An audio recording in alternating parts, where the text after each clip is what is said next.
we're now looking at Chem activity number 13, which is stoichiometry. But before I begin, I've made a mistake in my previous video when I put sodium as Na2.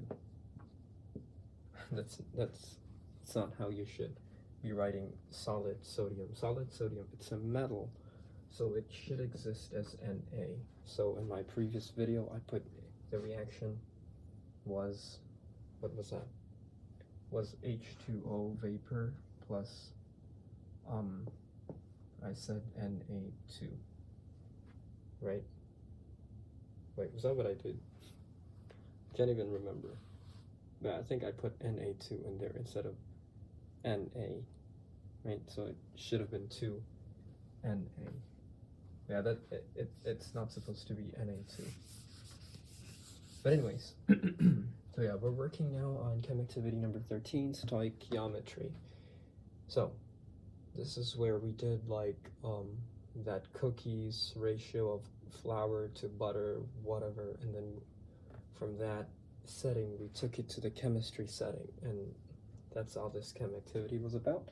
So I only have one kind of problem that I can think of that she might ask on the exam about stoichiometry. Okay, so we have this reaction, the reaction of chlorine gas with sodium metal to yield sodium chloride, and sodium chloride is solid. That's table salt, right? Okay, calculate the number of moles and the mass of chlorine needed to react with 10 grams of sodium. So we're given 10 grams of sodium and we're looking for the moles and the mass of chlorine. Okay, let's start with calculating the moles of chlorine present from the 10 grams of sodium. So 10.0 grams of sodium. We can't directly convert that to moles of chlorine. Why? Because 10 grams is a unit of weight, and moles is a unit of how many, right? So what we have to do first is convert this how heavy to how many, right? 10 grams of sodium. I don't have my periodic table of elements. Okay, right here. So sodium is 22.990. 22.990 grams per mole. Grams, it's really important that we put sodium in there because we're comparing two things so that we don't get confused. Per 1 mole of sodium. Now we can convert that moles of sodium to moles of chlorine, which is using this recipe that was given to us, the balanced chemical equation. So for every 1 mole of Na, but that's not what it gives us, right? It gives us 2 moles of Na for every 1 mole of Cl2. Right? Okay, so let's calculate that.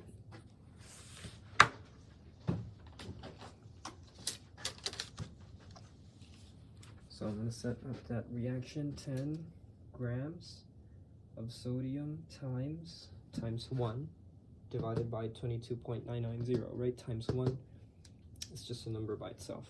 So I'm going to do divided by 22.990, and then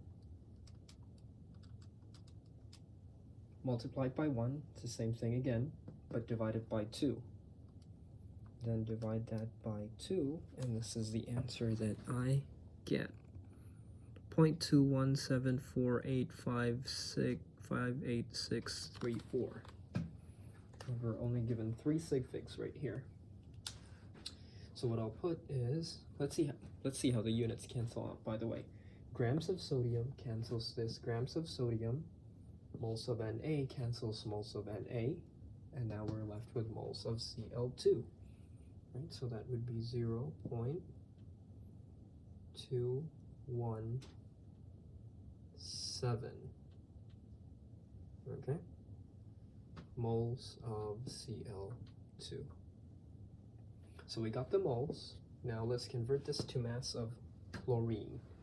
How do you convert 0.217 moles of Cl2 to grams of Cl2? Moles, grams, moles, that's all about the molar mass, right? Cl2, you need 2 chlorines right there. So that would be, chlorine is 35.453. You multiply that by 2, that would be 35.453 times 2, 70.906 grams of chlorine is to 1 mole of chlorine, Cl2, right? Now, what do we do?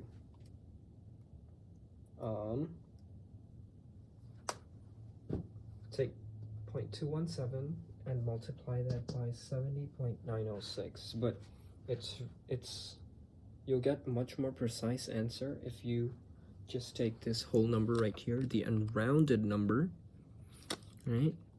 So just take that unrounded number and multiply that by 70.906, and this is the answer that I get, 15.42 grams of Cl2. But then we'll only use, again, 3 sig figs, so 15.4 grams of Cl2, right? Okay, so that's all that I have for number 13, stoichiometry. It's quite, I'll say easier compared to the next few chem activities that we had, because it's just introducing that concept of stoichiometry. So yeah, next we'll do is chem activity number 14, which is reaction yields. Okay.